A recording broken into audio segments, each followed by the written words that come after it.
a committee of filmmakers, and served as the associate editor of Direct, Essays on Filipino Filmmakers. Her essays and creative works have appeared in anthologies, magazines, newspapers, and journals. She is the former director of the DLSU Benvenuto and Santos Creative Writing Center and one of Robin's professors during his undergraduate years in DLSU. Ladies and gentlemen, Dr. Shirley Lua.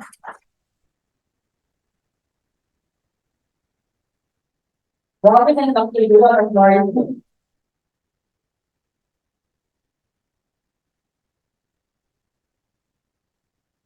Uh,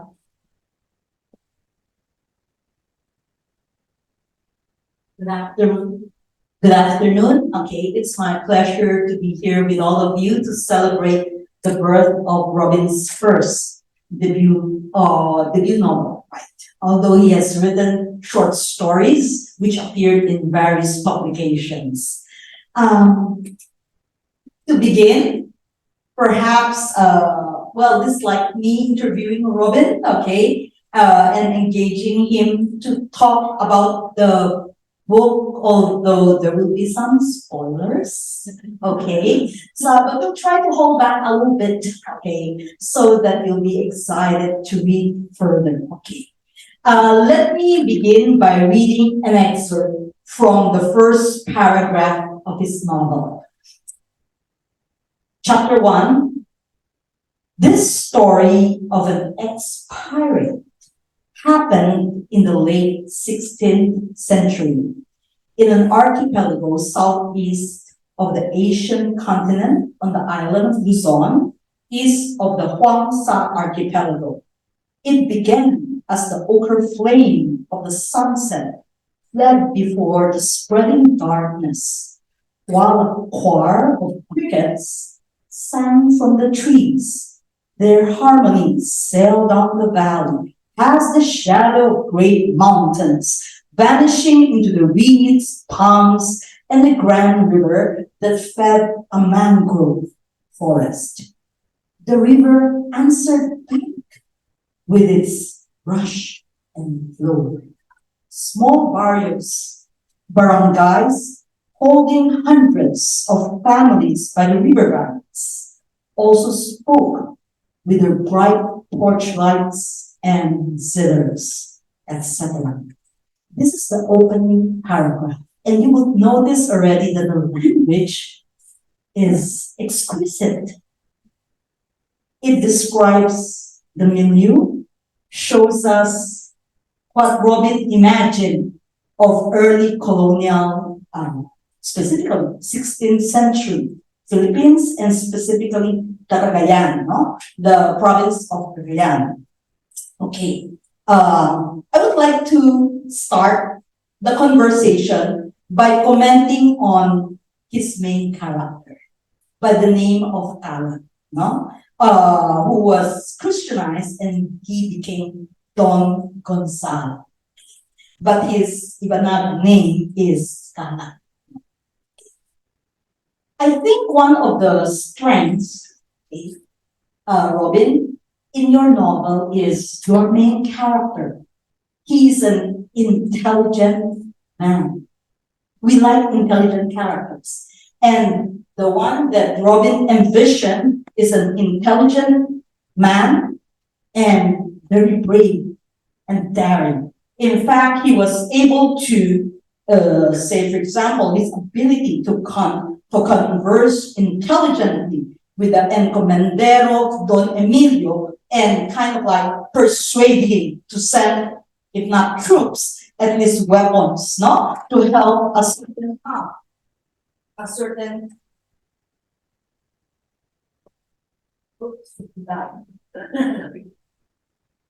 To help a certain town or pueblo, no, in Cagayan. So that kind of a very a man who is not educated, however, is very much experienced in terms of, perhaps in terms of like his travel. No, he is an ex-pirate. He was a pirate, so he had experience in travel. He went to Formosa, I think to China and all sorts of other places. So they were raiding the coastlines. Okay, you can imagine the life there. They were fighting battles, and then he turned into a new leaf.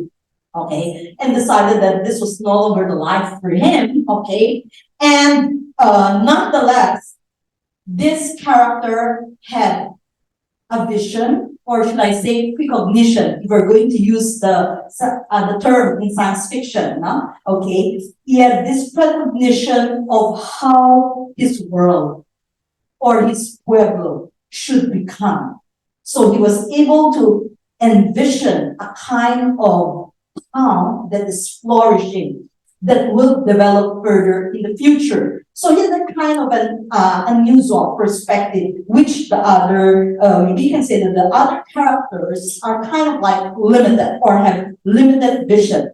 So my first question to Robin is, how did you conceive of this very interesting, brilliant, brave main character, your hero? Do you have some kind of like influence? Okay, did you like kind of like embody him after a certain person? The first thing when I was conceiving this character, like it didn't happen like after 4 months, the character's already finished. Mhm. So I've been conceiving this character for 2 years while I was writing it across 7 drafts. Okay, so that's how difficult it was to conceive this character. In terms of the influences, how it began actually, interestingly, I didn't intend to write this novel. It started actually because of a memo I got from UNP. So there was a memo saying that you will be a mentee of Dr. Paul Dumont Okay. and Dr. Paul Dumont about the creative process. Okay. At that time, I wasn't writing anything, so how can I talk to him without doing anything? So I thought, and I know Paul Dumont he's a historian, so if I'm gonna face him, I have to come up with something. So on the spot, after I received that email, I had to come up with something. So yeah, I suppose it's quite providential from that perspective. And then I started reading it, and I would say the history department of UND also had this conference called Rethinking Philippine History Slowly. Okay. So I attended that, and it exposed me to so many things about Philippine history. And yeah, I thought, I mean, it's really interesting because it gave me a very idealized picture of the Philippines. And since you were mentioning earlier, you saw that Tagalog actually had this vision of a very nice place to live in, doesn't want to be a pirate anymore. I guess that would also come from uh, my frustrations about the city, about Manila. So I think if I'm gonna design a character, so this ex-pirate who's been to so many places with a special talent for learning language, what would he want? And the most accessible desire that I can give to this character, of course, would be the desire that I have in me. Mhm. And that is to simply want to find a much better place. Mhm. Um, Mhm. I don't think we live in a better place right now. A very good place. So, and I suppose I had to play to that to my character. So that's the starting point. That's the starting point. Some things that you were mentioning here. He's intelligent but not educated. I didn't imagine it to be like that. Okay, but now that you mentioned it, when I asked what is an intelligent person, and then I started thinking, who are some of the most intelligent people in my life? Actually, they're not really educated people. So definitely very experienced. A lot of them have had to deal with people and circumstances that aren't what they wanted. But yeah, I think that's definitely one of those things. Yung intelligence that's really hard won. I mean, of course, intelligence can be hard won by reading a book. It's not easy to read a book. Mhm. But I think it's also very difficult to acquire intelligence if your life is in danger. Mhm. And if you're meeting people that you don't like. Mhm. I mean, when we're with people that we like, all nice, it's very convenient to exchange ideas. But when you're with people that you don't like, I mean, that's very hard. I mean, not only the best people can do that. You can still see it when they're with people that you don't like. So I suppose, yeah, I wanted to create this character who's like that. you had to really acquire his cleverness and his intelligence through things that he wouldn't want to happen to him. Yeah, I suppose that's it. How did I conceive them? Now, again, that didn't happen like in 1 month of Yeah. preparation, like 5 minutes after I received that memo. It didn't happen like that. It happened across 7 drafts, right, from the novel. Getting feedback, learning more about people, how they behave. Yeah, I suppose that's maybe it in terms of conceiving it. I think I could be heard. Okay, so you use the mic. I don't need, okay, I'll just use my chat room voice. This, if I recall right, I've never encountered any pirate story in Philippine literature. This is probably the first pirate story in Philippine literature. And therefore, my next question to Robin is, why did you make him a pirate? Or say, a former pirate? Does it have to do with your interest, like you were reading pirate stories or comic books? Watchmen? I read about this interesting historical event. It's called the Cagayan Battles. Apparently, I mean, it's from a scatter of sources. I don't know. I mean, it doesn't matter really. I mean, how reliable they are, but that's for a different discussion. Anyway, the Cagayan Battles basically in the 1580s, I think. The north of the Philippines was technically a pirate colony. So it's like a home base, like if you watch Pirates of the Caribbean. That's a pirate colony. The pirates are mostly coming from Japan and China and Korea. And of course, the natives know it, but that's how the north of the Philippines was. And then when the Spaniards arrived, I think the Spaniards and their Pampanga soldiers, they had to drive them away from the Pampanga friends. I thought maybe I can read something about this. Yeah, now so that's gonna be a historical novel. Okay. And yeah, it's really that. So again, pro 7 drafts. I read about these pirates, these interesting clashes. There are 2 conflicting sources. So what I was thinking, okay, conflicting sources. What's gonna be the truth here? Which historical model am I gonna follow? Basically, the decision I made was, if I can't settle the truth based on these sources, I'm gonna invent on my own. I have to use my imagination. And I got that daring. I got that daring to use my imagination from this Japanese anime called Gintama. So Gintama is for those people who watch that. So Gintama, it's a story about the samurais in Japan. Historical novel, but but they use their imagination to talk about or tell a story about samurai Japan. That was colonized by aliens. It's very crazy. I think it's a comedy. So I mean, if you can do something crazy like that, and why can't I, literally just concoct ideas or stories from a very small snippet of historical narrative that I read, even from conflicting sources. So yeah, that's how I thought about pirates. No, so a lot of the pirate details that you'll see there are actually, most of them are not Filipino, but I just stole them. And yeah, I stole them and appropriated them, and that's how I described my samurai pirates. Yeah. Maybe But that's those are not why you Filipino. creating stories. You appropriate. Yes. You steal, but you hide. Yeah. Your strategy or your technique Yeah. of stealing or borrowing, not from all those sources. So, that's good. You were very interestingly, because there's a group of marauders probably who arrived in his pueblo in Cagayan, no? Called Nueva Avila. Okay, Avila. Avila. Sorry. Nueva Avila.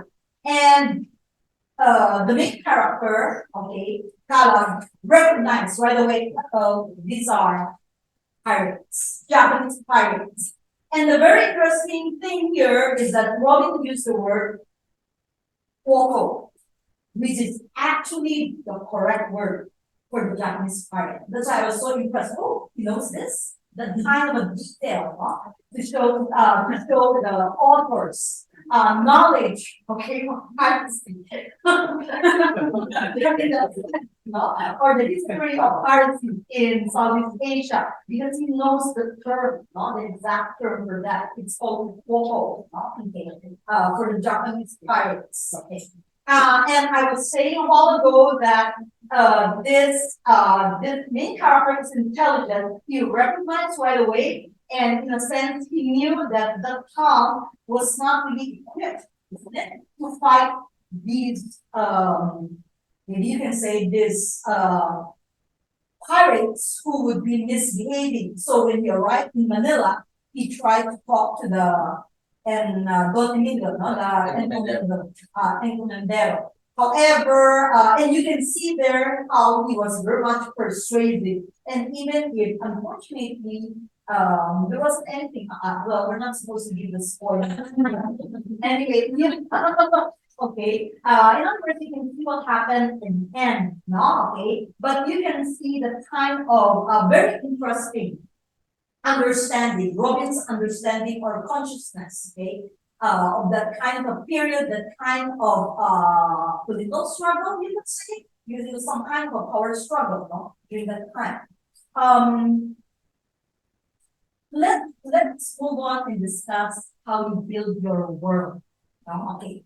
Again, I think, well, unless my reading experience is quite limited, I don't recall reading Philippine literary novels, particularly, that are set in early colonial Philippines. Usually, it's like late 19th century, okay, or early 20th century, but I'm not sure, unless, of course, they were written in Spanish or they were written in another language that I was not able to read. But I don't recall reading any novel that is set in early colonial Philippines. And this is what you, Robin, has done, no? To set it in the 16th century.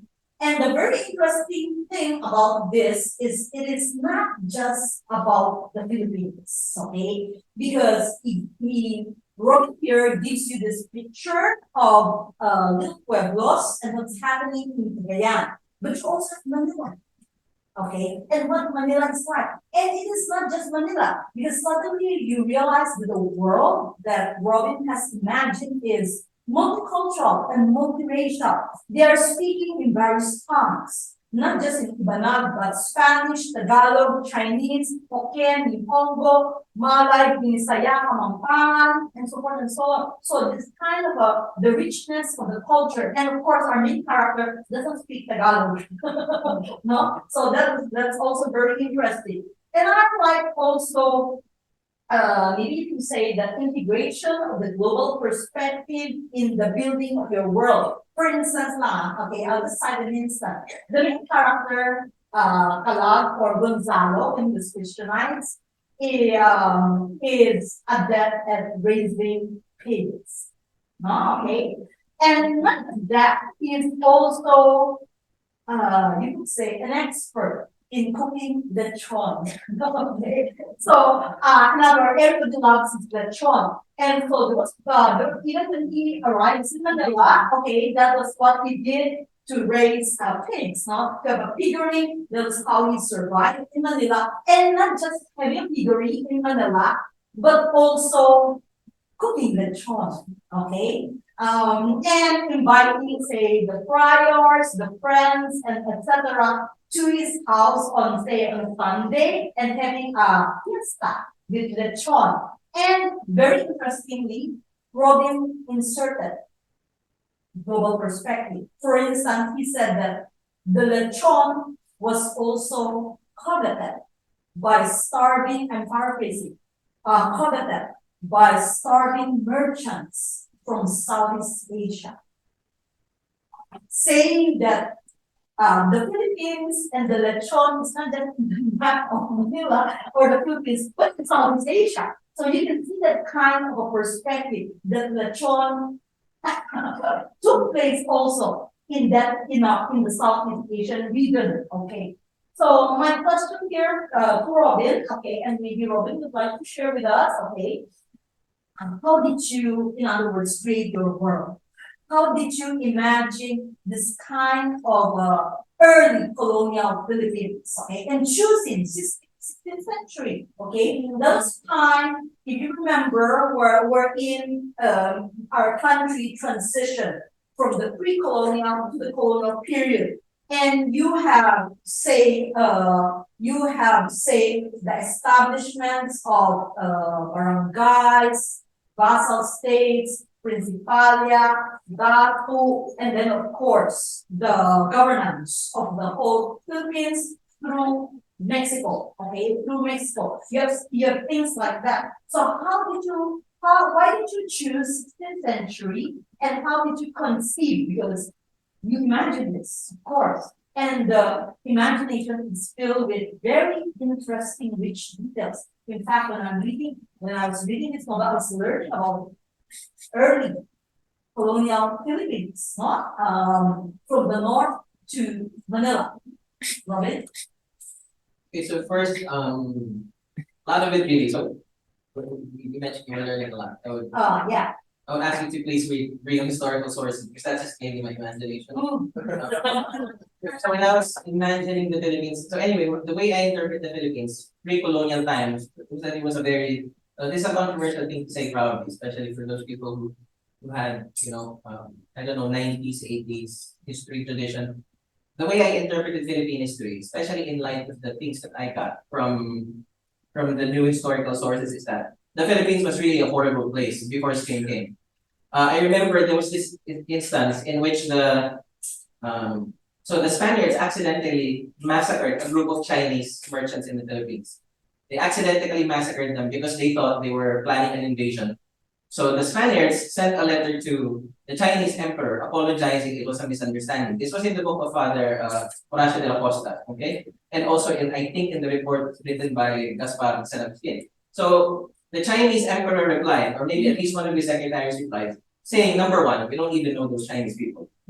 Number two, he said, we don't want to have anything to do with that land of devils and snakes. That's how they describe the Philippines.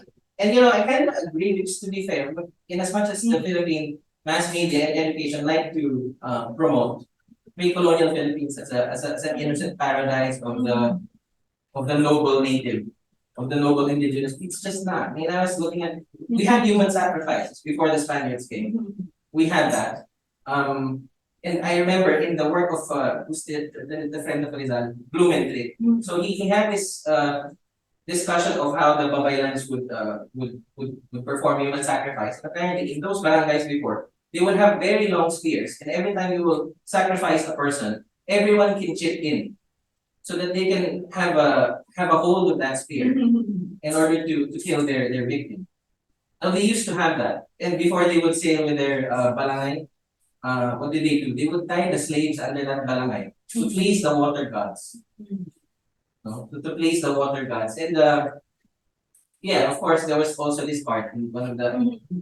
Again, it's so maybe be careful with how we interpret it. I think it came from again one of the priests, no, or at least one of the conquistadores, how they describe the Philippines. They thought that the Philippines was actually filled with gangs. They didn't see a real government. It was just mainly a gang. It's like a barangay gang, barangay. That's how they describe barangays. They're practically gangs.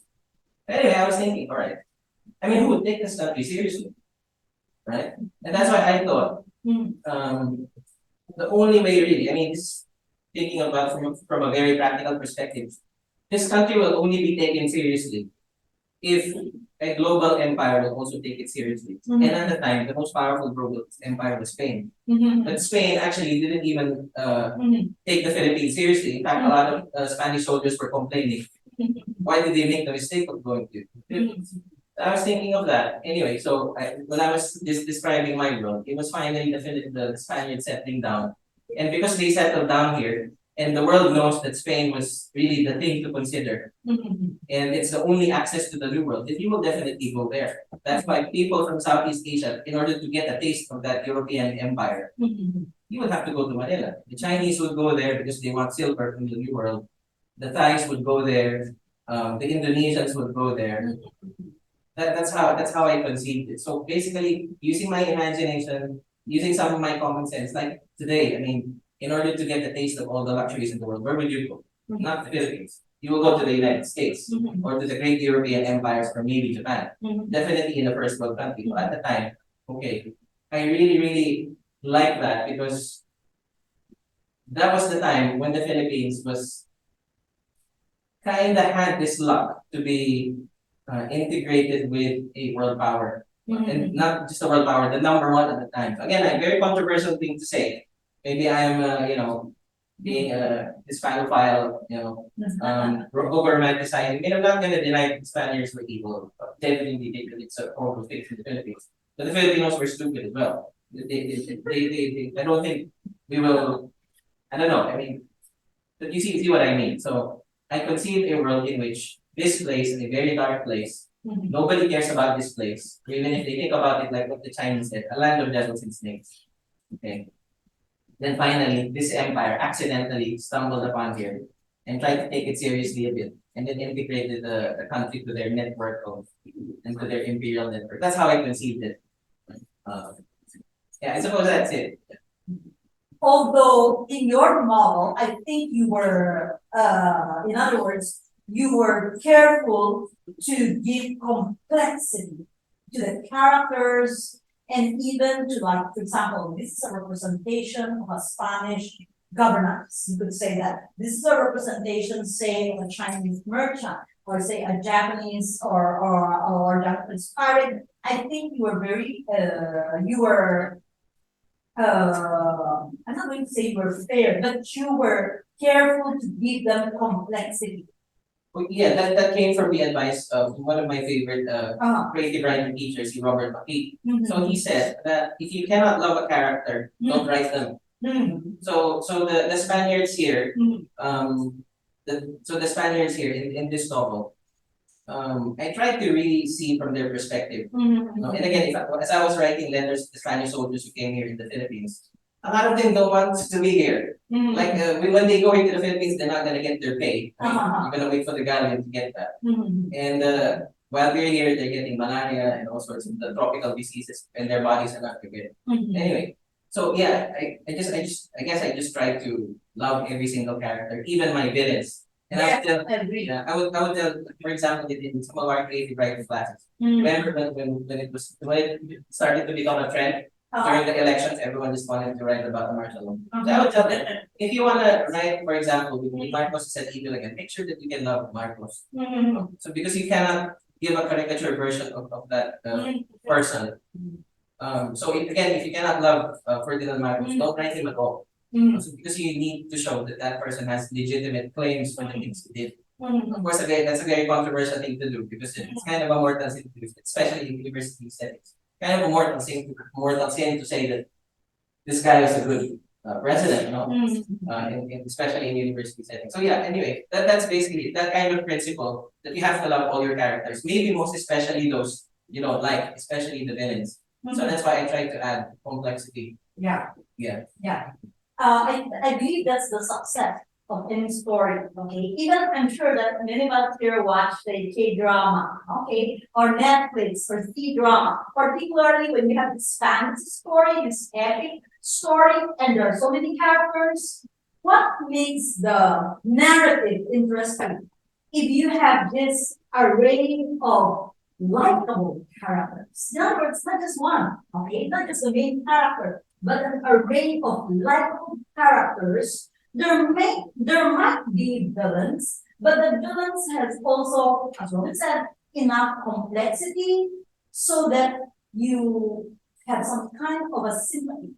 Okay? So it's not a completely black and white story in that sense. So this is, I think, or I believe the success also of Robin's story. That his story, his characters have enough complexity in them, even the local pilot, Captain Kennedy, yeah, even Captain Kennedy, or say Padre Domingo, okay, who seems to be Padre Domingo is this missionary, Dominican, I think he got it right, okay. One of the very good things also about this novel is that Robinson a while ago. Is this an historical novel?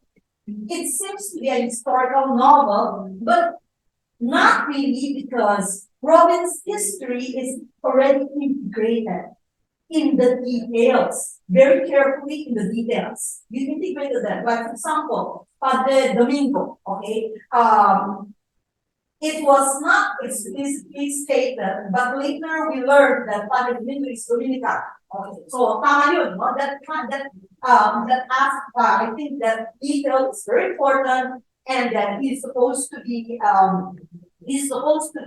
taken in charge of the Chinese settlement, okay? And he wants to, there's a part there wherein he wanted to go to China. In other words, he wanted to join Calab to go to Manila because he wanted to go to China. And that's actually the main mission of the Dominicans, not just to evangelize the Philippines, but the Orient. So that kind of a global perspective is very much integrated into the novel, okay? And you use the character of Padre Domingo, and you got the history right, okay? The details right, even the Pag-an, the Ming Dynasty, all those things, I was very much impressed. So with this knowledge of history that is really integrated, so it's so boring, no? It's not like a history book that you read and it's so boring with all this data, no? And because the details are integrated here and there. And I think another thing that was interesting in your story is the food.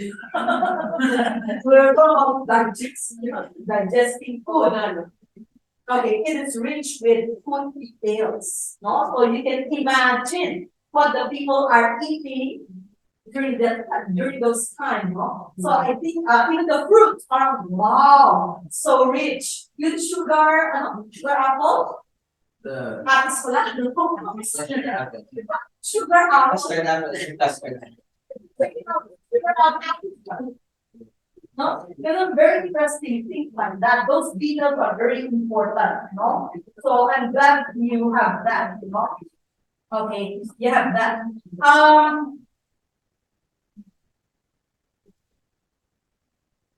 Okay, I think we should not talk about the ending.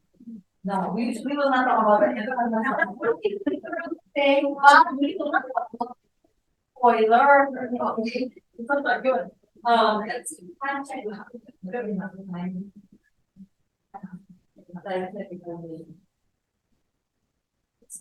Can we go for 5-10 more minutes? Okay. All right.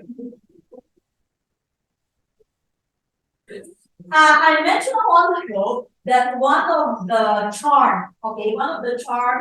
charms of this novel is the language. Okay, Robin's use of the English language. Okay, evidently he has the mastery of it. Very much attention to detail, the play of the metaphors. It's lyrical. It's very poetic. Okay, and aside from that, okay. What I like about this novel is the use of very subtle, or maybe it's like it's you, Robin. It's like you drive humor or ironic.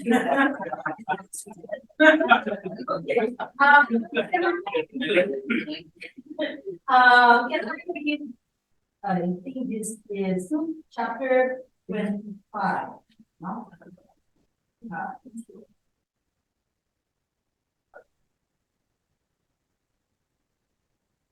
I think this is chapter 25. Let me check. No.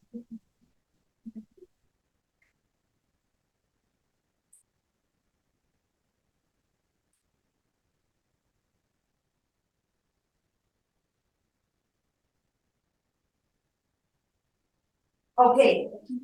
This is the part wherein, let me read a part of it. This is the part, Robin, if you remember, when Calab or Gonzalo was in Manila, and he was worried about Nueva Avila, okay, because his family was there, and he didn't know what was happening to them, and he didn't know if the pirates or the Woko, in other words, had already like burned the whole town to the ground or something like that.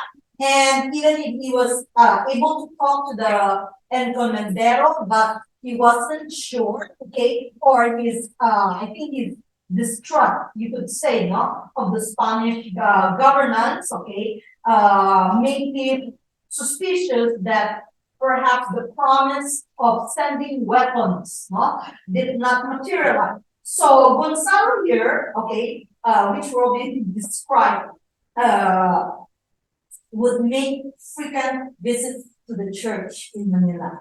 Okay, and then this is how he said it, no, how Robin said it. Gonzalo trumped the hours of the regular worshipers. He was the only man who beat the attendance of the old mothers praying with veils on their heads. One day, while seated on the pew farthest from the altar, he gazed at the poorly carved crucifix. The image dissolved all ideas in his head into a mere yes or no, etc. So the kind of very subtle humor saying that Gonzalo frequented the church, and in fact, he is the only man who did that, no? Aside from all those who were there praying in the church, they're old women and old mothers at that, no? That kind of very subtle kind of a humor. And then at the same time also, what is interesting about Robin's language or the way or his narrative is that aside from this subtle humor, you have insights into people's life that are kind of like maybe voiced out by character or by the omniscient narrator. Okay. For instance, this part here, same paragraph, okay, regarding Gonzalo, he said, his dilemma was, should I go back to Nueva Avila or should I stay in Manila? Okay, what should my future be? Should I have a peaceful life in Manila and forget about everything there in Nueva Avila with my family, my sisters, or do I stay here? So Robin said it this way: the yes or no came in a soft tone. He had never felt at ease with the idea of simply forgetting Nueva Avila. Likewise, he had never had courage strong enough to uproot himself again and return to the place he had wished to abandon. The simple answer, come his mood. Wonderful. Now that kind of an insight into life. Like, for example, you are troubled by, like, should I make a decision to migrate or stay here? Should I study UAP or somewhere else, like Vassals or Ateneo or UP? Well, that kind of a decision. And the way he describes his character, having the kind of decision, it was so simple and so true in real life. Okay, now Robin, are these insights into human life? Okay, are they kind of like your deliberate integration, or they're kind of like part of your consciousness or your subconscious? Yeah, I think that's my insight, I suppose, on human life, especially on what it means to have a real free decision. Because usually when we make a decision, there's heavy pressure if it's a dilemma. Right. But sometimes we just get to that point in our lives, in which whatever we choose, it's gonna be okay. It's rare to have that experience for a human being. But I think here, and what's happening in the character, he can have that. So yeah. Because either decision can be right. So yeah, I suppose. But that will change the direction that you have. Yeah. Music, in other words, whatever choices that he made, it will kind of like change the direction for his forever, and at the same time also change the direction of the story. Yeah. Okay, so very crucial. Yeah. Okay. This is the last chapter. Okay. I think the last, it's chapter 33, so let me just check chapter 33. You said something, okay.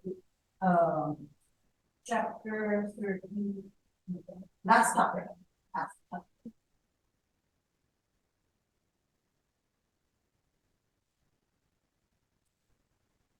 Um,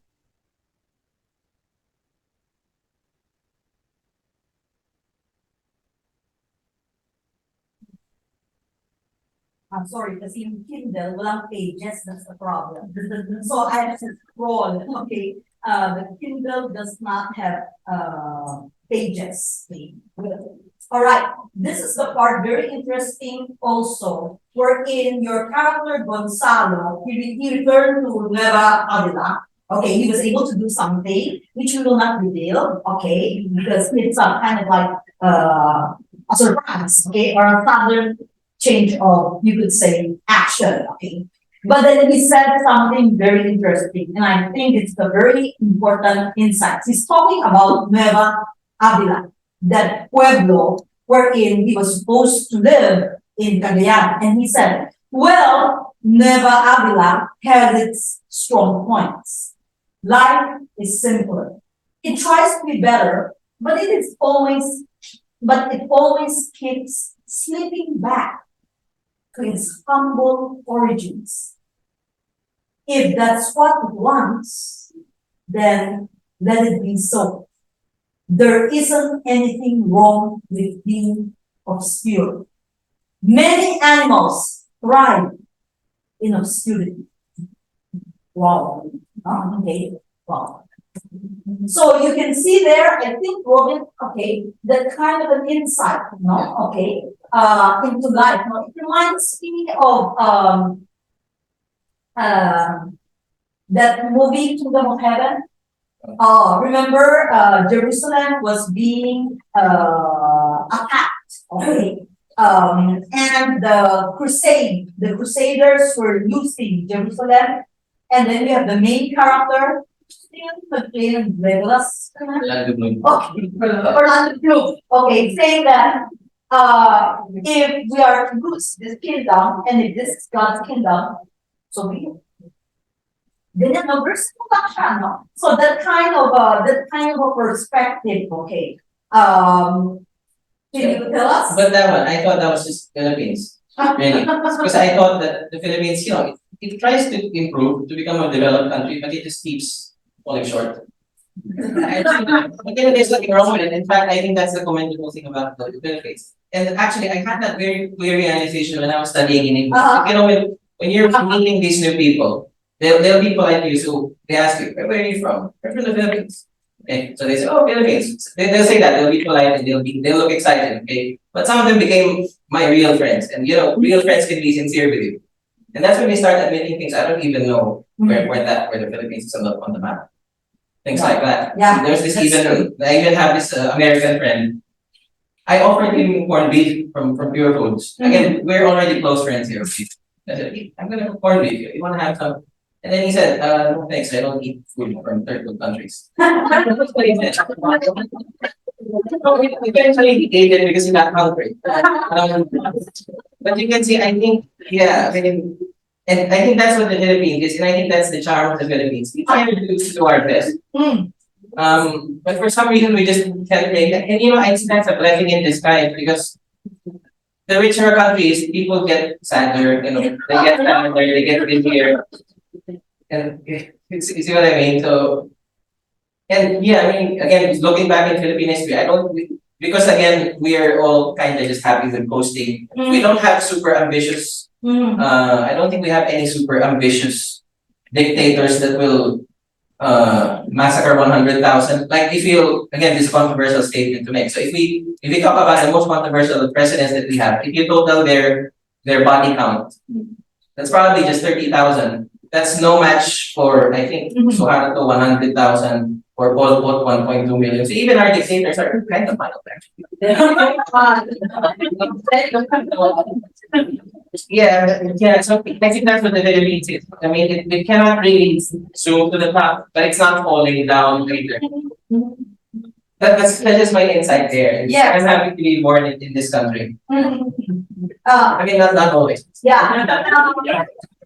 Yeah, not way, but it's very interesting that some people, yeah, like you, with that kind of a mature perspective. Okay, I see that as a mature perspective when you reach my age. Okay, you realize that well, there is really. I'm going to echo his phrases. There isn't really anything wrong with being obscure. Many animals thrive in obscurity, and that's the truth of it. Okay, so his novel has gems like that. No, these are stated by characters, no, or urban by in relation to what's happening in the world. But then you also draw and say, oh yeah, no, okay, yeah, okay, no, we don't really have to save the nation all the time. Yeah, okay, like that, no, you really have to save the nation all the time. It's so tiring, okay, so exhausting, no? You're not that kind of thing. Okay. Okay, so timekeeper still, okay. I think we can go for one last. Are we going overtime? The last one. Okay. Robin, can you tell us because just the last one. Can you tell us like since this is supposed to be a saga? You said, oh, okay, a saga, and this is like the first book. Can you give us like a short glimpses, okay, or short description of what the other books are about? The second book is about a person from the Samar Island finding a job Mm. in Manila that's being coveted by the Dutch. So this would be 17th century when the Dutch was trying to steal the Philippines from Spain. So that's book two. Okay. Book three, it's going to be about a family who works for Governor General Basco. So I picked that period because I think that would be a very peaceful period in Philippine history. And General Basco, the guy who called it took Batanes. So General Basco, that's when I think he put the Philippines in the world economy. Because that's I think when he started the tobacco monopoly and the sugar monopoly.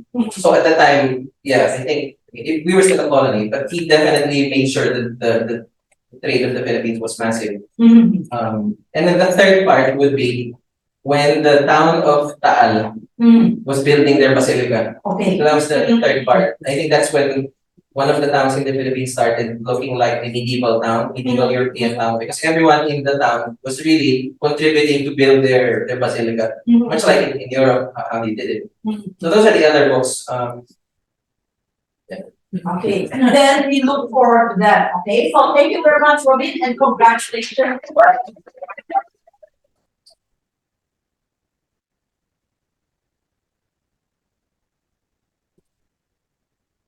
Thank you very much, Dr. Juan and Robin. So if you want to have some questions, just 10 minute Q&A. Anyone want to ask a question? Anyone? And sige. How did your personal circumstances in the last 2 years, like the pandemic, having Lucia, getting married, how did all of those things affect your writing process and the story in the world? I think it was actually a good push. So when we were taking care of the baby, when you lose sleep. Actually, I had more time to write. So for example, I'm awake at 2. I can't go to sleep anymore, so I'll just write. And also, when I had the baby, because again, your body kind of changes, right? I mean, especially if you only you don't have a maid, you're the only person. I mean, it's daunting at first, but actually, your body adjusts. So yeah, I had a stronger control of my sleep, and I learned how to write in my brain. Because when my baby, so for example, when I would type, and I'll be the person in charge at that time, so the baby would, of course, try to type along with me. So it's gonna mess up with the things. I cannot sacrifice the baby, right?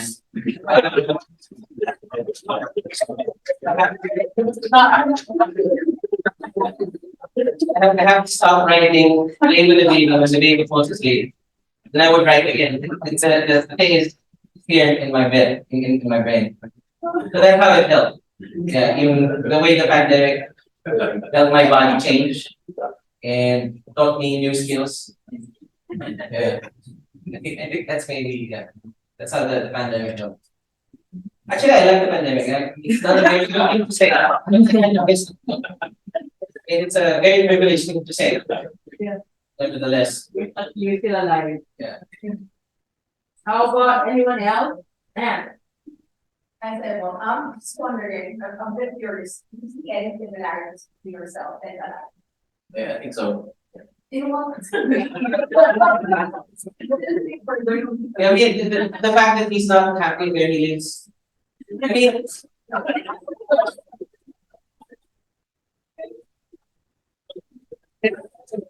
I think it's kind of like this, like you're not really happy where you are, but you know you have to be there, and that's the more important thing.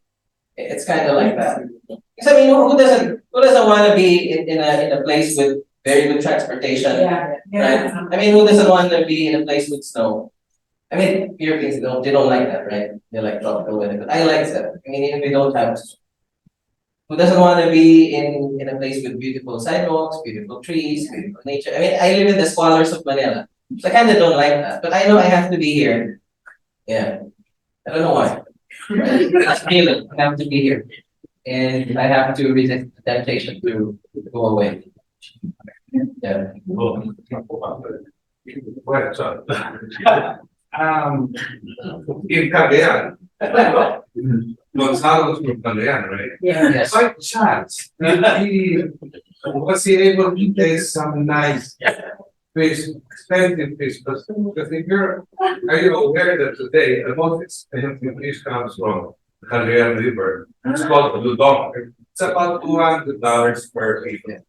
Did they have that fish then? Probably, but I didn't write it. Did they come over from Saturday? Did they come? It's probably there, but I didn't have it. Anyone else here? There. That's fair. I was just wondering if you went any particular locations that help, from your imagination or any one location that stop you randomly. So just say that on including it's pandemic most of the time when I was writing that. And then when I would go to parks, I would imagine this is not a park before trees, yeah. Just mainly imagination. Ano naman, if you did that, the way Joem did it is like he learned how to write on his, while carrying his baby, he learned how to write on his phone. So, ganun siya drama. Even his memos, even his drama for this one. So, well, one thing about the book, the little detail is that Kala learned how to cook restaurant from some Bisaya person who was his former colleague. Did the actor did they ate lechon, right? Did they also consume bigabuan? Yeah. They did not in the book. They did not in the book. Not in the moment. Do you personally like bigabuan? No. Right now, no. Oh, so it's not in the book. Yeah, Marilyn. Thank you, Robin. So for one of them, grateful, happy you are with Vassals of the Land.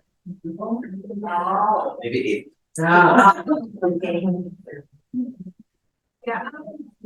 It's like when I write someone creative, it doesn't come out exactly the way I want it read. So I'm wondering if you could read a portion of your book that makes your written part and say it in the way that you want it.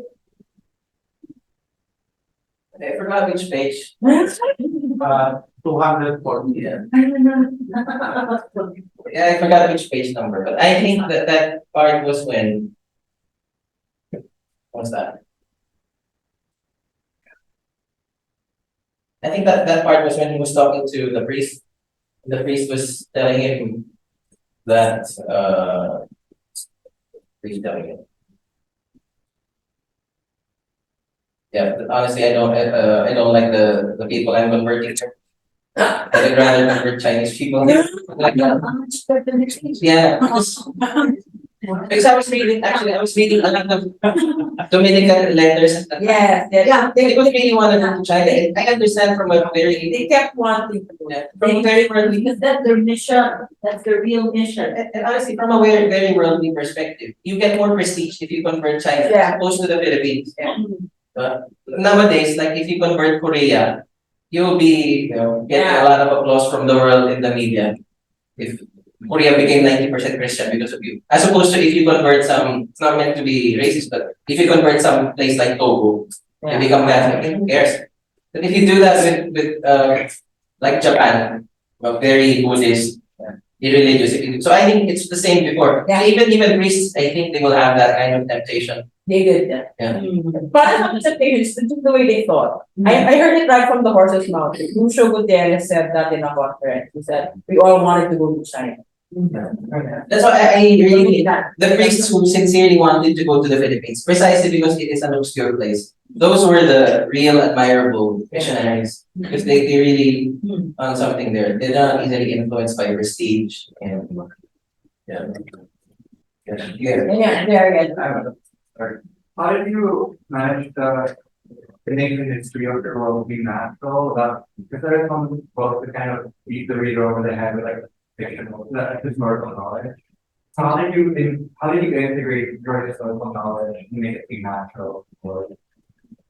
I didn't I think just focus on the characters. Just make the characters human, real human with strengths and weaknesses, and everything will take care of itself. The world around them will make itself real. Yeah, I didn't overdo on the description.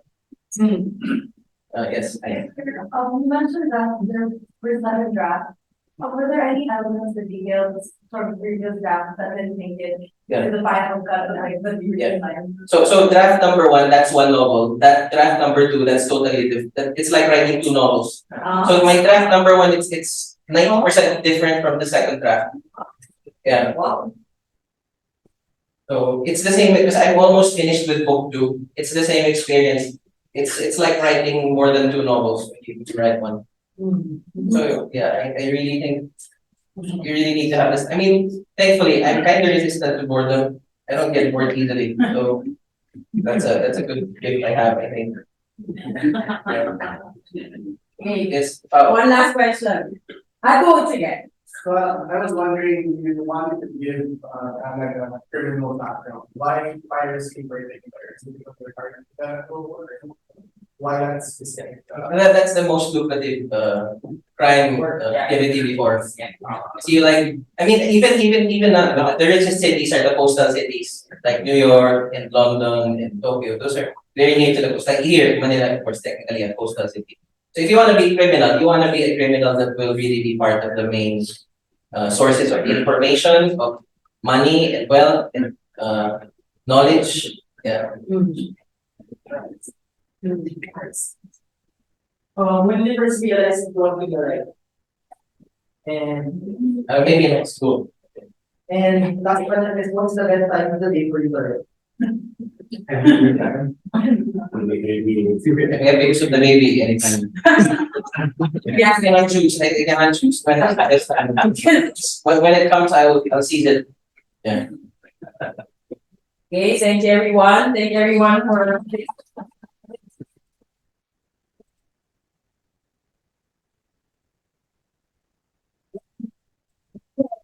If you have any questions or comments, you may email the author at robin.lasabooks@gmail.com so he can personally respond to you. And if your curiosity has been piqued by the conversation this afternoon, you would like to purchase your own copy of the novel, Philippine residents may order online to tinmural.com/Vassals speakings. And those residing out in the Philippines may purchase copies on Amazon Books. Wow. And of course, we're seeing now, right? Yeah. Okay. And then links to all these can be found on the Vassals of the Valley Facebook page. Please do follow them if you haven't already. That you will be updated on all the news regarding the novel and also get some trivia about the time and events where Vassals of the Valley take place. Yay. So raffle draw. Where's the raffle person in charge? Yeah. There. And now, the moment you have always been for the raffle draw, we will be picking one member, our in-person audience will win a free copy of Battle of the Month. I hope you were all able to add your raffle stubs to the box during registration. Yan, punutan na. Robin. I invite you to pick our winner. I thank you. Thank you. Regina Marie Who's that? Castillo. Oh, yeah. Take it. Bakit she left na? Dami the two little kids.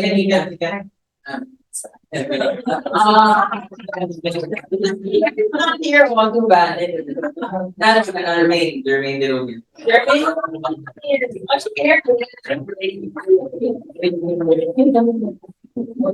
very much. That was good to hear. And at this point, we would like to give the party Robin for his closing remarks. Yeah, no, I'll just give my acknowledgements. Okay, so. Okay. So thank you everyone for being here. Ian Foster wrote in his classic literary treatise that human nature is the foundation of the novel, and I agree. It is not words, although they are highly important. It is human nature that is the real material of this art of storytelling.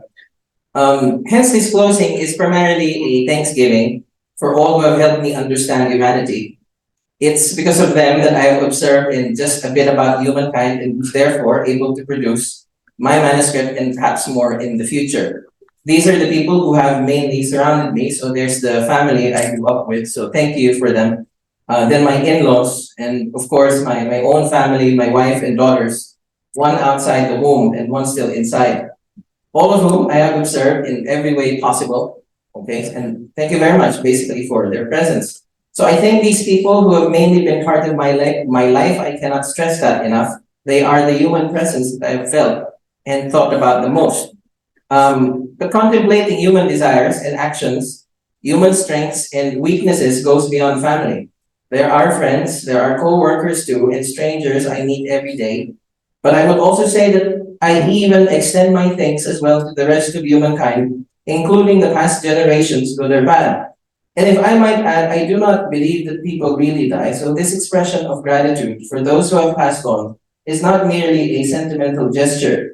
I do say thank you to the people of history, and I'm glad to think they hear my thanks, whether they are in heaven, purgatory, or hell.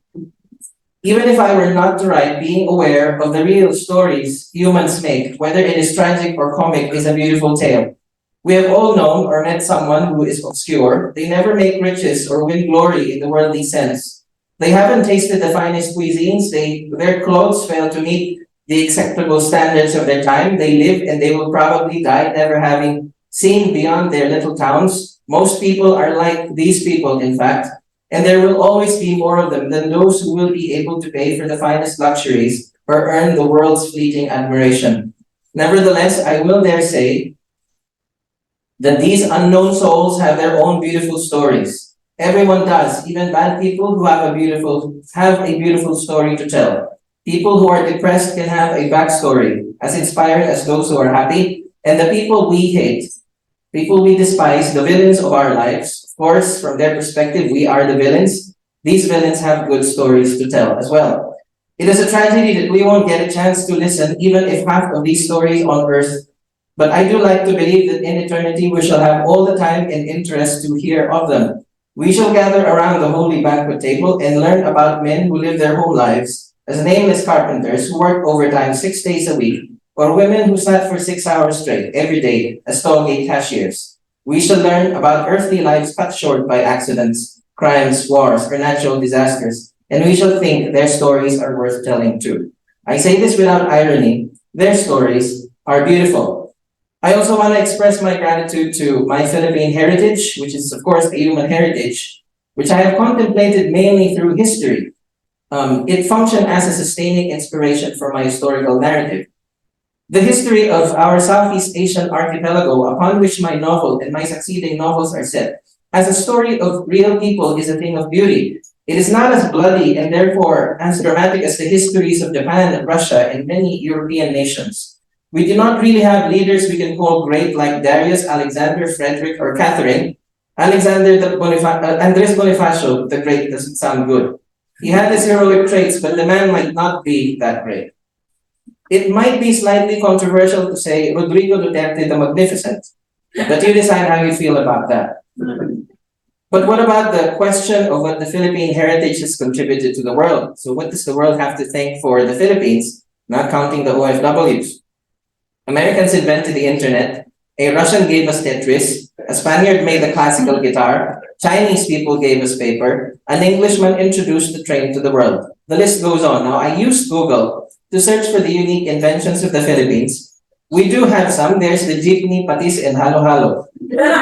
I would encourage you to look it up on your own and feel the glory of Philippine excellence. I believe you see what I'm really getting at. The story of the Philippines is obviously not as proud, and I dare say this, it is not as proud as the histories of other places, even compared to our close neighbors. Thailand had a proud monarchy since the 1200s. Indonesia had a powerful maritime empire of the Majapahit. The Vietnamese, long before they made the mighty United States give up on their Indo-Chinese campaign, had successfully resisted the Yuan dynasty of Mongolia and China. But the story of the Philippines is a humble one. I think we, especially the Philippine mass media, have tried to make it look grand, but it just won't work. Those efforts, I would argue, were deeds of making mountains out of molehills. When this president said, let us make the Philippines great again, I think he was being silly. You cannot make a great again something that has never been great. But maybe one day the story of the Filipino people will be grand, but it has not happened yet. For now, what it has is a humble narrative. But for what it is worth, it should be fair to say that it demands our sincere appreciation, and hence I am saying thank you to that. We can be thankful and appreciative of a humble story, and I believe we should. Humble does not mean embarrassing, it does not mean weakness. Many religious traditions value humility as one of the most noteworthy virtues. I think it is because humble, which is rooted in the word humus, meaning earth, means being grounded, and that means to be in touch with the life-giving element of soil, that pile of dirt, disgusting, strange smelling, and yet filled with nutrients that can grow tiny seeds into a vast field, if not a forest. For people, being humble means knowing, at least by instinct, what it means to live, and I believe that we Filipinos, we do know how to live. We take this special ability for granted, but it is our true and genuine aptitude. Our cultural heritage speaks of that because we are a happy people. One might dismiss it as a superficial kind of happiness. Oscar Wilde wrote an essay that would have a sneer at it, might call Filipino humor and temperament provincial and unsophisticated. What his essay misses, though, is that this provincial happiness is close to the enviable joy that children possess, uncomplicated, pure, and honest. Nick Joaquin wrote A Heritage of Smallness, an essay lamenting the Filipino legacy of mediocrity. He said that Filipinos tend to shy away from great projects. He also mentioned this poignant rhetorical question, and I quote, are we not confusing timidity for humility and making a virtue of what may be the worst of our vices? It is a complex question, really. We shall set it aside for another day of discussion, but let it be so. Suppose that this heritage I am thankful for is a pathetic heritage. Still, I maintain that it has a story, if not beautiful, then inspiring, or if not even that, well, I don't really know what to call it, but it's definitely not tragic. Do not get me wrong, my saying thanks to what I believe to be a small heritage does not mean an approval of substandard accomplishments. The point is that although it might be small, minuscule, or diminutive, it is still a real story made up of millions of souls, beautiful souls, immortal souls, and I feel I ought to be thankful for it. And I hope that I have expressed my gratitude even better in the book that I have written. Thank you. Bless you, everyone. Thank you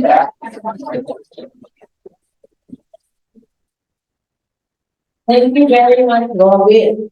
That's a lot of humor there. And then, we hope you all enjoyed this program and are more excited to read the book and share copies with your families and friends. Just a reminder that Plaza Books will be offering a special launch price, 600 pesos for the book from now until November 28th. Yan. Bilhin nyo na ngayon. Tapos, the price will revert to the original retail price of 740 pesos after that. With that, we will now be having the book signing portion of the event. If you have a wristband with the number 1 written on it, you are part of the first batch of the book signing and you may line up on the right-hand side of the room.